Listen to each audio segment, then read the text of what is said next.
எதிர்கட்சிகள் ஆளுகிற மாநிலங்களில் மட்டும் இடி, ஐடி, சிபிஐ கவர்னர்களை வச்சு தொல்லை கொடுப்பார். இதுதான் மோடி இந்தியா. இவரை எதிர்த்து யாராவது பேசினா என்ன நடக்கும்?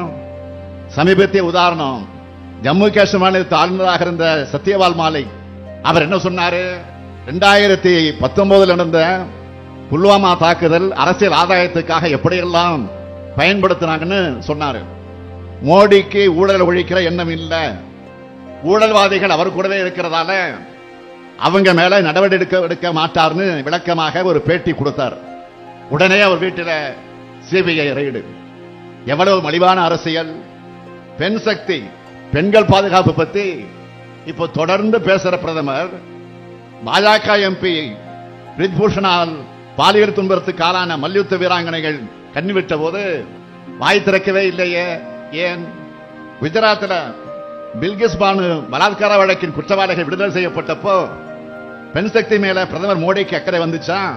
மணிப்பூர் பெண்களுக்கு இழைக்கப்பட்ட கொடூரத்தை மௌனமா ஏன் வேடிக்கை பார்த்தார்? ஒரு தடவையாவது மணிப்பூருக்கு போய் பாதிக்கப்பட்ட மக்களுக்கு ஆறுதல் சொன்னாரா?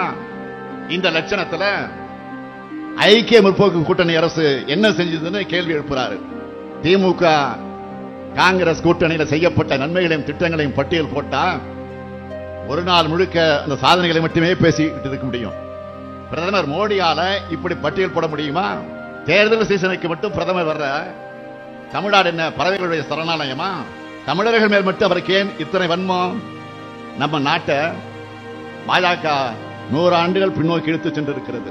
இந்தியாவை மீட்டு மீண்டும் வளர்ச்சி பாதையில் நடைபெற வைக்க பல்வேறு வாக்குறுதிகளை தேர்தல் அறிக்கையில சொல்லி இருக்கோம்.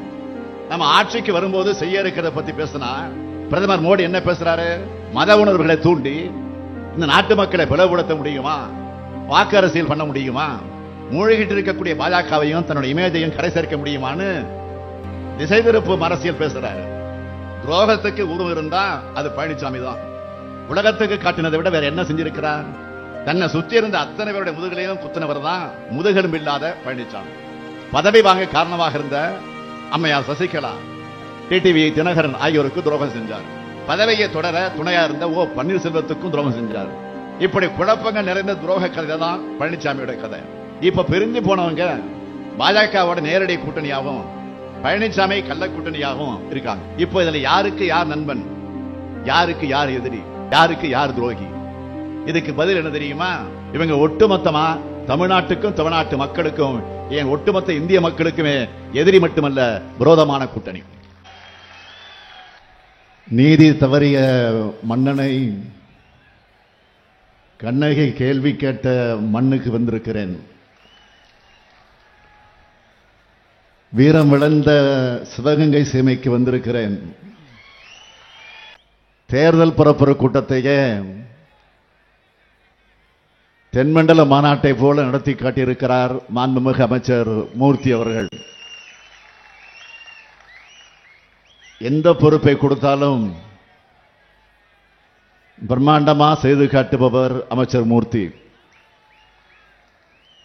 அவரோட சிவகங்கை சீமையின் கழக காவலர் பெரிய கருப்பனும் இங்க இருக்கார்.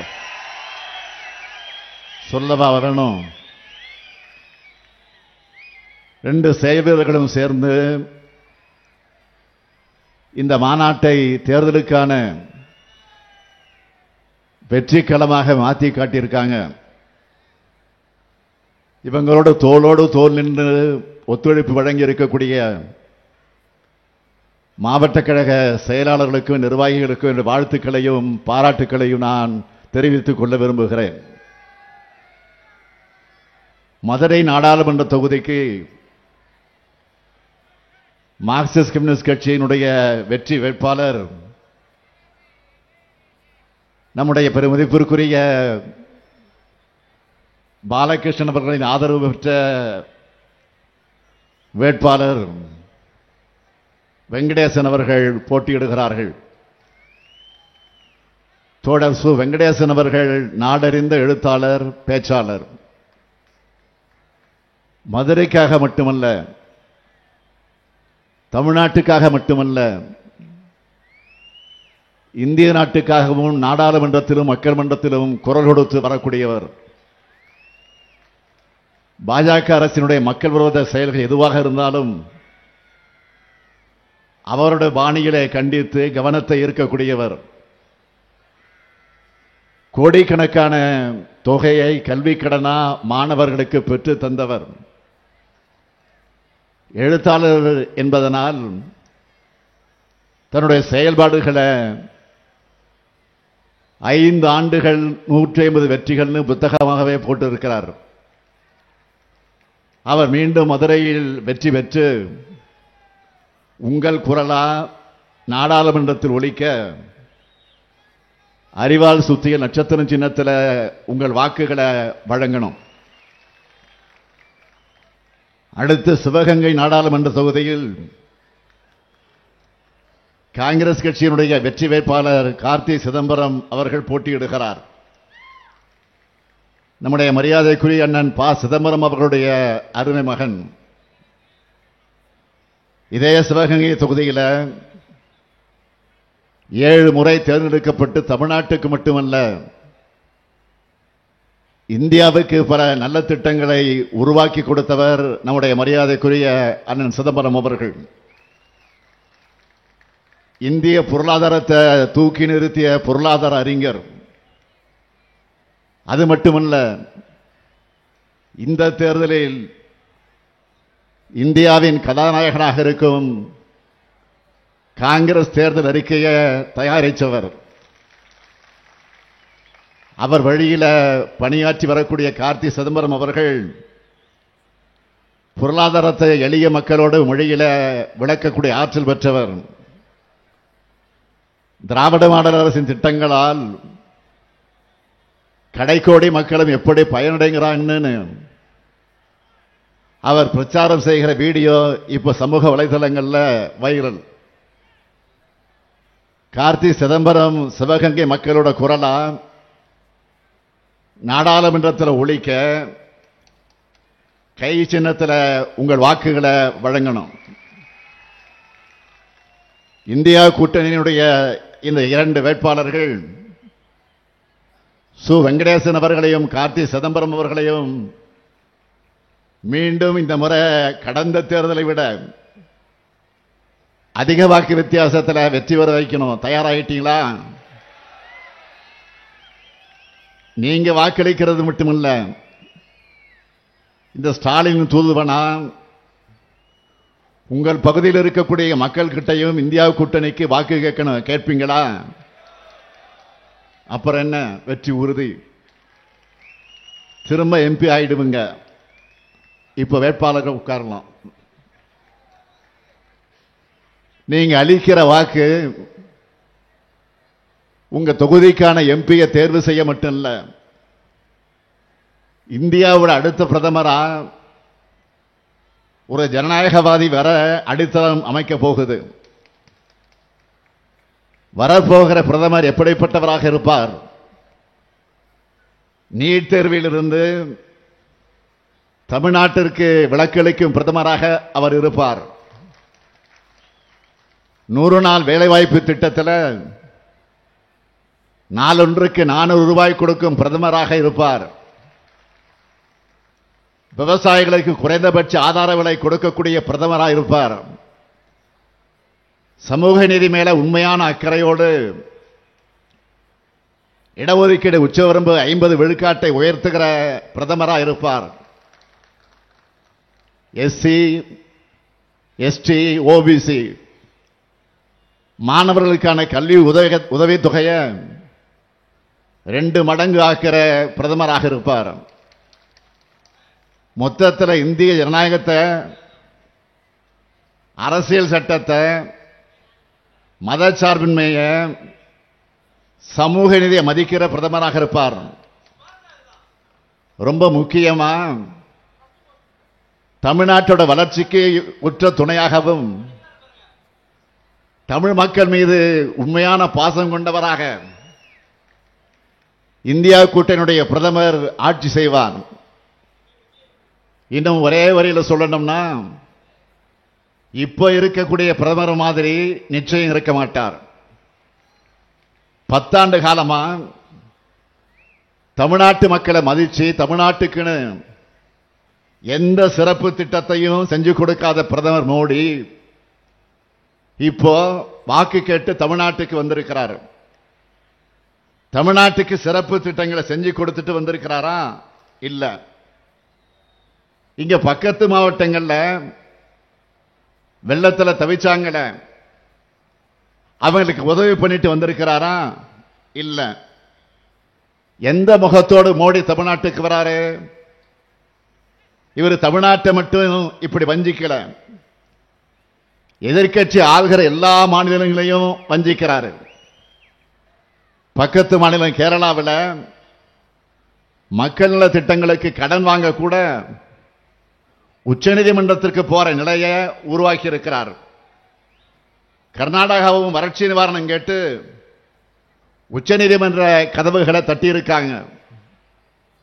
அது மட்டுமல்ல, அந்த 2 மாநில முதலமைச்சர்களும் டெல்லி சாலையில போராடுகிற அவலநிலையை ஏற்படுத்தினார் பிரதமர். மேற்கு வங்கத்திற்கும் இதே நிலைமைதான். மகாராஷ்டிராவில் என்ன நடக்குது?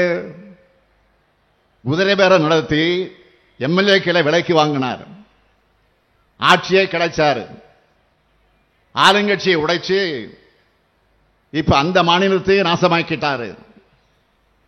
அடுத்து ஜார்க்கண்ட் மாநிலத்தில் என்ன நிலைமை? பழங்குடியின முதலமைச்சரான ஹேமந்த் சோரன் அவர்களை கைது செஞ்சார். டெல்லியும் பஞ்சாப்லையும் என்ன பண்ணாரு? அங்க ஆளும் ஆம் ஆத்மி கட்சிக்கு ஆளுநர்களை விட்டு தொல்லை கொடுக்கிறாரு. டெல்லி முதலமைச்சர் அரவிந்த் கெஜ்ரிவால் தேர்தல் அறிவிச்சதுக்கு அப்புறம் கைது பண்ணார்.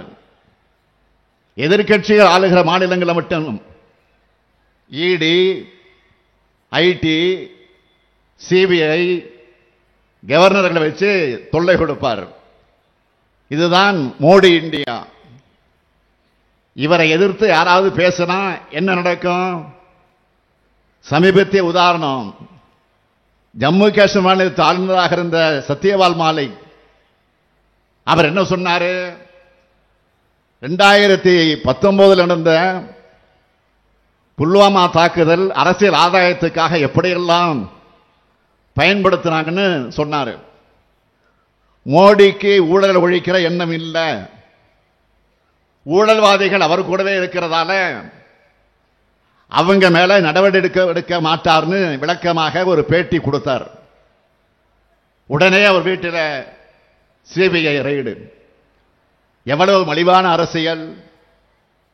பெண் சக்தி, பெண்கள் பாதுகாப்பு பத்தி இப்போ தொடர்ந்து பேசுற பிரதமர் பாஜக எம்பி பிரிஜ்பூஷனால் பாலியல் துன்புறுத்துக்கு ஆளான மல்யுத்த வீராங்கனைகள் கண்ணிவிட்ட போது வாய் திறக்கவே இல்லையே. ஏன்? குஜராத்தில் பில்கிஸ் பானு பலாத்கார வழக்கின் குற்றவாளிகள் விடுதலை செய்யப்பட்டப்போ பெண் சக்தி மேல பிரதமர் மோடிக்கு அக்கறை வந்துச்சா? மணிப்பூர் பெண்களுக்கு இழைக்கப்பட்ட கொடூரத்தை மௌனமா ஏன் வேடிக்கை பார்த்தார்? ஒரு தடவையாவது மணிப்பூருக்கு போய் பாதிக்கப்பட்ட மக்களுக்கு ஆறுதல் சொன்னாரா? அது மட்டுமல்ல, ஜம்மு காஷ்மீர்ல 8 வயசு குழந்தைய கோயில்ல வச்சு வன்புணர்வு பண்ணாங்கள, அந்த குற்றவாளிகளுக்கு ஆதரவா 2 பாஜக அமைச்சர்கள் ஊர்வலம் போனாங்கள. இதுக்கு கண்டனம் எழுந்த உடனே அவங்க என்ன சொன்னாங்க? கட்சி தலைமைதான் எங்களை அனுப்பி வச்சதுன்னு சொன்ன அவங்கள மோடி தட்டி கேட்டாரா? உத்தரப்பிரதேசத்தில் உன்னாவ் ஞாபகம் இருக்கா? வேலை கேட்டு போன பெண், இளம்பெண், பாஜக எம்எல்ஏ குல்தீப் சிங் வன்புணர்வு பண்ணாரு. இந்த புகார அந்த பொண்ணு சொல்லக்கூடாதுன்னு குல்தீப்போட சகோதரர் நண்பர்களும் சேர்ந்து அவரை கடத்தி மயக்க மருந்து கொடுத்து நாள் கணக்கில் கூட்டுப்பாளைய வல்லுறவு செஞ்சாங்க. காப்பாத்த போன தந்தைய போலி வழக்கு போட்டு சிறையில் வச்சு அநியாயமா கொன்னாங்கள. நியாயம் கிடைக்காத விரக்தியில உத்தரப்பிரதேச முதலமைச்சர் யோகி வீட்டுக்கு முன்பு அந்த பெண் தீக்குளிக்க முயற்சி பண்ணாங்க. அப்புறம் கூட அந்த பெண்ணை வண்டிகளை ஏற்றி கொல்ல முயற்சி நடந்தது. அதெல்லாம் அவங்க அத்தை இறந்து போனாங்க. இதையெல்லாம் வேடிக்கை பார்த்தது யாரு? பிரதமராக இருக்கக்கூடிய மோடி தான். ஆத்திராஸ் மறந்து போச்சா? அப்பாவை தலித் பெண் ஒருவர் வன்முறை செய்யப்பட்டார், இறந்தார். அவருடைய உடலை பெற்றோர் சம்பந்தம் இல்லாமல் பெட்ரோல் ஊத்தி போலீஸை எரிச்சாங்களே. பாதிக்கப்பட்ட குடும்பத்தை பார்த்து ஆறுதல் சொல்ல கூட சகோதரர் ராகுல் காந்தி அவர்களும் பிரியா காந்தி ஆகியோருக்கு அனுமதி மறுத்தாங்களே. இப்படிப்பட்ட காட்டாட்சி தான் பாஜக ஆட்சி. பெண்களுக்கு சுதந்திரம் கொடுக்க கூடாதுன்னு பாஜகவை சேர்ந்த முதலமைச்சர் யோகி பேசினார். இதையெல்லாம் மோடி தடுத்தாரா? மோடி இந்த நாட்டுக்கு செய்தது என்ன? ஒரு தாய் மக்களா வாழுற மண்ணில் மதவெறியை விதைச்சி பிளவுபடுத்தினார். மக்களுக்காக பேசுறவங்களை சிறைகளை தள்ளி ரசிச்சாரு. எழுத்தாளர் கௌரி லங்கேஷ் கல்புர்கி கொல்லப்பட்டதை மௌனமா வேடிக்கை பார்த்தார். மதவெறியர்களுடைய வன்முறையையும் கொலைகளையும் தாராளமயமாக்கினார். இப்படிப்பட்டவரை தமிழ்நாட்டு மக்கள் ஒரு நாளும் ஏத்துக்க மாட்டாங்க. அது ஜூன் 4ஆம் தேதி அவருக்கு தெரியத்தான் போகுது. இப்ப புதுசா என்ன சொல்றாரு? நாம் தான் வளர்ச்சி திட்டங்களை தடுத்தோமாம். எவ்வளவு பெரிய போய் அண்ட புழுகு ஆகாச புழுகு சொல்லுவாங்கள, அது மாதிரி தான் இருக்கு. பாஜக தமிழ்நாடு வளர்ச்சிக்கு தடுத்த திட்டங்களை பட்டியல் போடலாமா? தென் மாவட்ட இளைஞர்களுக்கு அவர்களுக்கு வேலை வாய்ப்பு வழங்க அன்னை சோனியா அவர்களும் பிரதமர் மன்மோகன் சிங் அவர்களும் முத்தமிழ் கலைஞர் அவர்களும் இதே மதுரையில் வந்து தொடங்கினாங்க சேது சமுத்திர திட்டத்தை. அதை இதுவரைக்கும் முடக்கி வச்சிருக்கிறாங்களே. ஏன் 10 ஆண்டு காலத்தில் அவங்க அறிவிச்ச ஒரே ஒரு சிறப்பு திட்டமான எய்ம்ஸ் மருத்துவமனையை கூட கட்டித்தராம தமிழ்நாட்டுக்கு மன்னிக்க முடியாத துரோகங்களை செஞ்சாங்களே.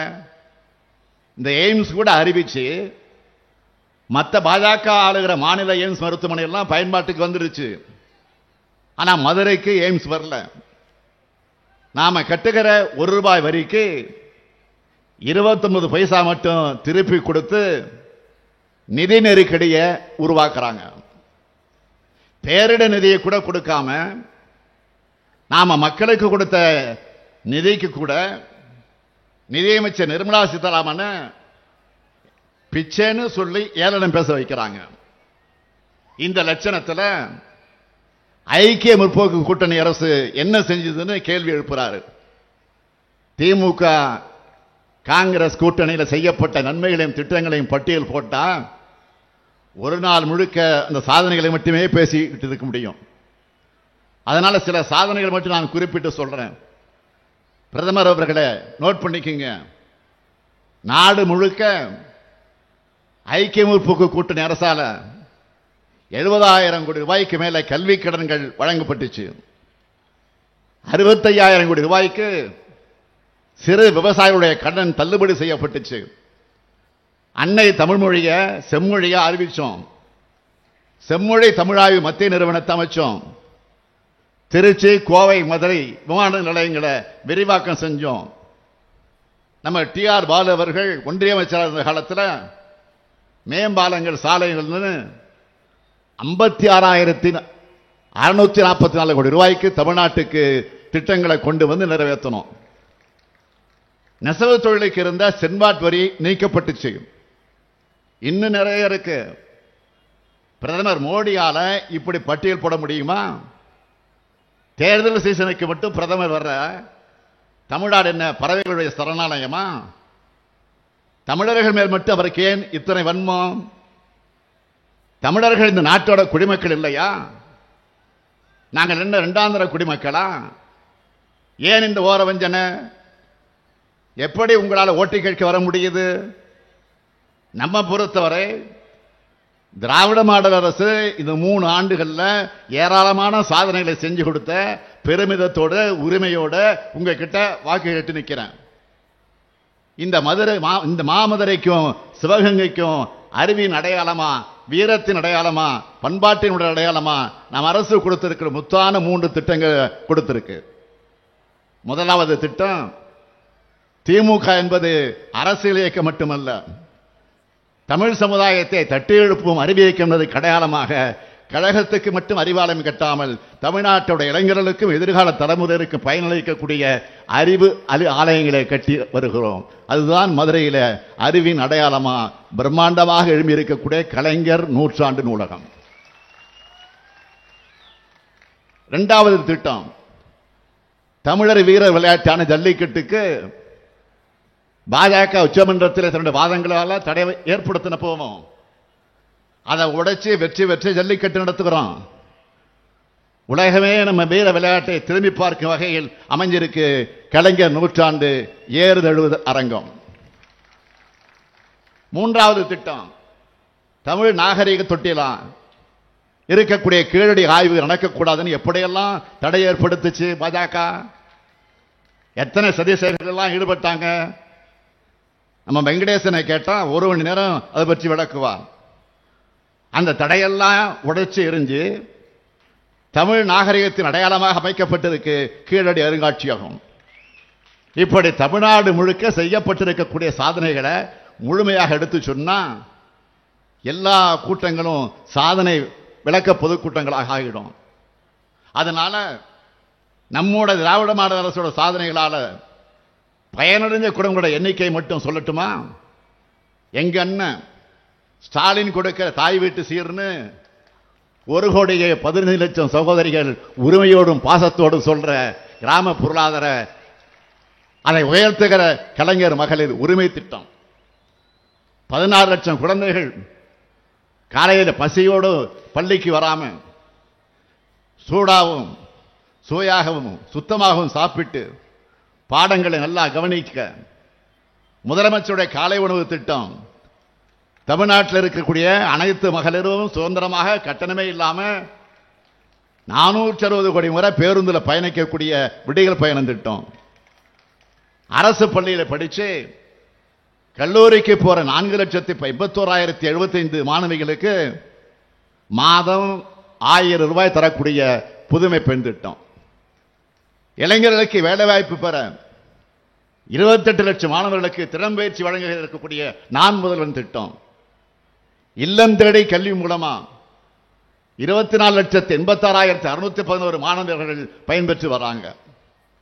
மக்களை தேடி மருத்துவ திட்டம் மூலமா இதுவரை 1,71,00,000 பேர் பலன் பெற்றிருக்காங்க.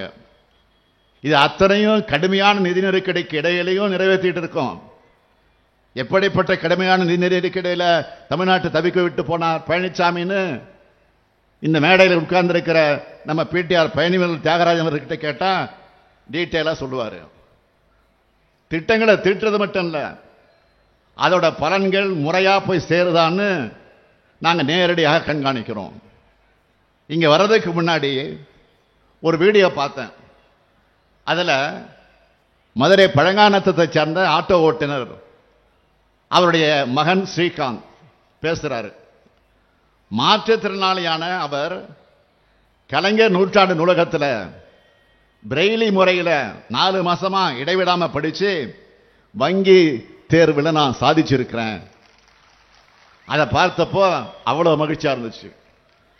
முதலமைச்சரின் காலை உணவு திட்டத்தால பள்ளிகளில் மாணவர்கள் வருகை அதிகமாக இருக்குன்னு சர்வே வந்திருக்கு. இப்படி நம்ம திராவிட மாடல் அரசு கல்விக்கான திட்டங்களை பார்த்து பார்த்து உருவாக்கிட்டு இருக்கோம். கல்வியையும் மருத்துவத்தையும் நம்முடைய இரு கண்களாக பார்க்கிறோம். இதை பார்த்து பொறுத்து கொள்ள முடியாதவங்க திராவிடம் என்ற சொல் மேல பயம் இருக்கிறவங்க என்ன சொல்றாங்க, எங்களை மதத்தோட விரோதிகளாக சித்தரிக்க முயற்சி பண்றாங்க. நான் அடிக்கடி சொல்வதுண்டு, மக்களை பிளவுபடுத்தி குளிர்காய நினைக்கக்கூடிய மதவாதத்துக்கு தான் நாங்கள் எதிரிகள் தவிர மதத்துக்கு எதிரிகள் அல்ல. அது மட்டுமல்ல, நான் முதலமைச்சராக பொறுப்பேற்றுக்கிட்ட பிறகு அதிகமாக கலந்துக்கிற அரசு விழாக்கள் எது தெரியுமா? இந்து சமய அறநிலையத்துறை சார்பில் நடைபெறுகிற விழாக்கள் தான். அன்புக்கு மட்டுமல்ல, ஆன்மீகத்துக்கும் அடையாளம் மதுரை தான். கள்ளழகர் வைகையில் இறங்கும் இந்த திரு ஆலவாய் நகரான மாமதுரையில் நம்ம திராவிட மாடல் ஆட்சியில் இந்து சமய அறநிலையத்துறை மூலமாக செய்யப்பட்டுள்ள சாதனைகளை சுருக்கமாக சொல்லலாமா? நம்ம அரசு பொறுப்பேற்று இன்றோடு 1069 நாட்கள் தான் ஆகுது.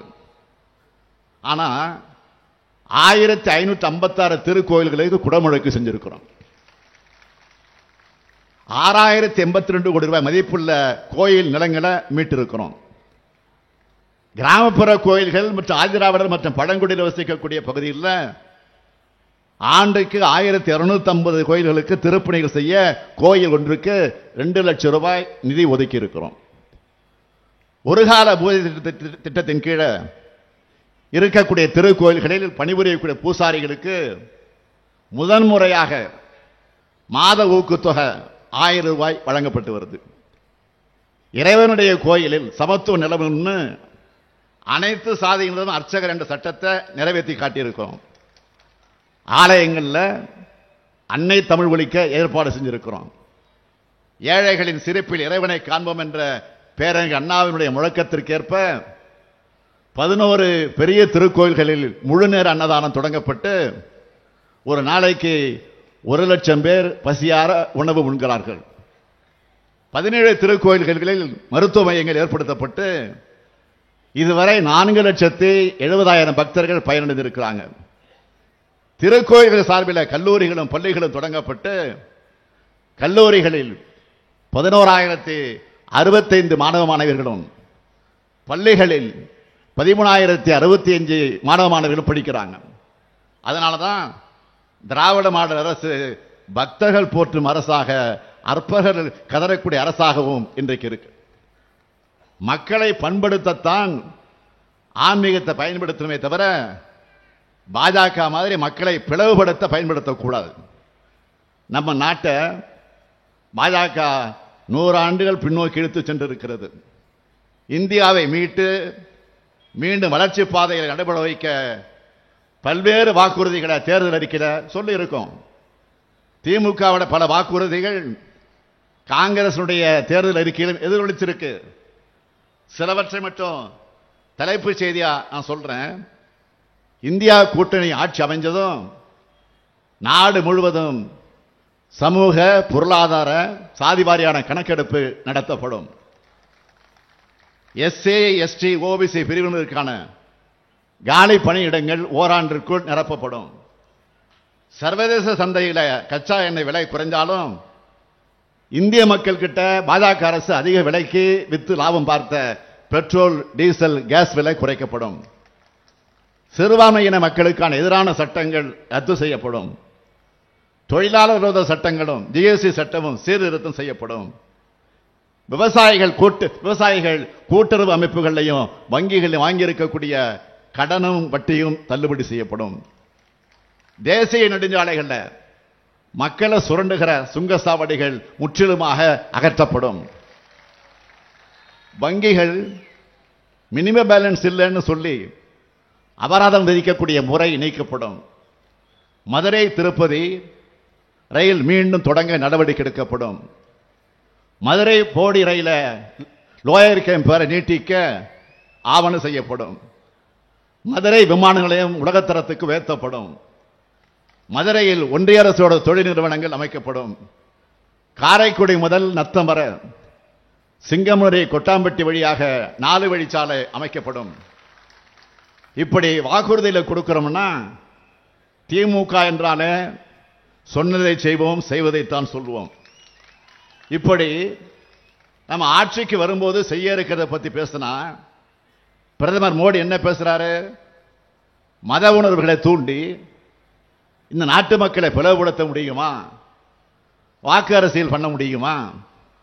மூழ்கிட்டு இருக்கக்கூடிய பாஜகவையும் தன்னுடைய இமேஜையும் கரை சேர்க்க முடியுமான்னு திசை திருப்பும் அரசியல் பேசுறாரு.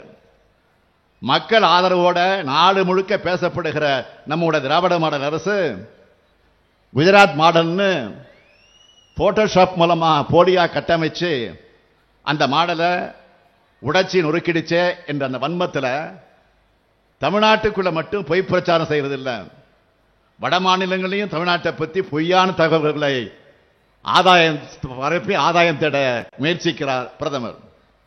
இன்னொன்று சொல்லுகிறார், கொடுத்த வாக்குறுதிகள்ல 99 விழுக்காட்டை நிறைவேற்றிட்டேன்னு சொல்ற பிரதமர் மோடி அவர்கள் வெளிநாடுகளில் இருந்து கருப்பு பணத்தை மீட்டுட்டாரா?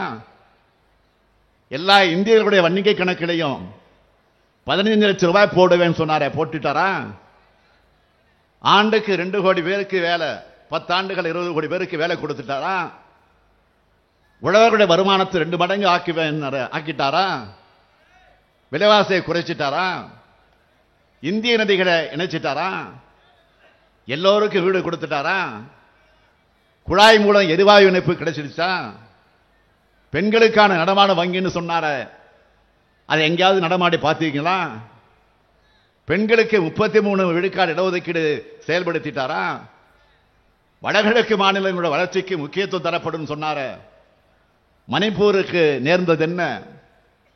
அரசியல் தலையீடு இல்லாம புலனாய்வு அமைப்புகளை செயல்படணும் சொல்லிட்டு இடி, ஐடி, சிபிஐ எல்லாம் இன்னைக்கு பாஜகவினுடைய துணை அமைப்புகளாக மாத்திட்டாரு. அது மட்டும் இல்ல, தமிழ்நாட்டுக்கு வந்தா வணக்கம், எனக்கு இட்லியும் பொங்கலும் பிடிக்கும், தமிழ் பிடிக்கும், திருக்குறள் பிடிக்கும், ஓட்டு போடுங்க கேட்கிற பிரதமர், நாம கேட்கிறோம் தமிழ் பிடிக்குன்னு சொல்லிட்டு தமிழ் வளர்ச்சிக்கு 74 கோடி ரூபாய் தான். ஆனா சமஸ்கிருதத்தினுடைய வளர்ச்சிக்கு 1488 கோடி ரூபாய் ஏன் என்று கேட்கிறோம். தமிழ்நாடுன்னு சொல்லக்கூடாது, தமிழகம் தான் சொல்லணும்னு ஆளுநரை வச்சு சொல்ல வச்சு ஏகத்தனம் பண்ணீங்களே, அதை கேள்வி கேட்கக்கூடாதுன்னு இன்றைக்கு நாங்க அதை பற்றி தான் கேட்கிறோம். அது மட்டுமல்ல, தமிழின் சிறப்புகளை சொன்ன கால்டுவெல்லையும் ஜியு போப்பையும் ஆளுநர் இழிவுபடுத்தினார, அதுக்காவது கண்டிச்சிங்களா? கேட்கிற சொல்லுங்க. திருவள்ளுவருக்கு ஏன் காவி சாயம் பூசுறீங்கன்னு கேட்கிறோம்.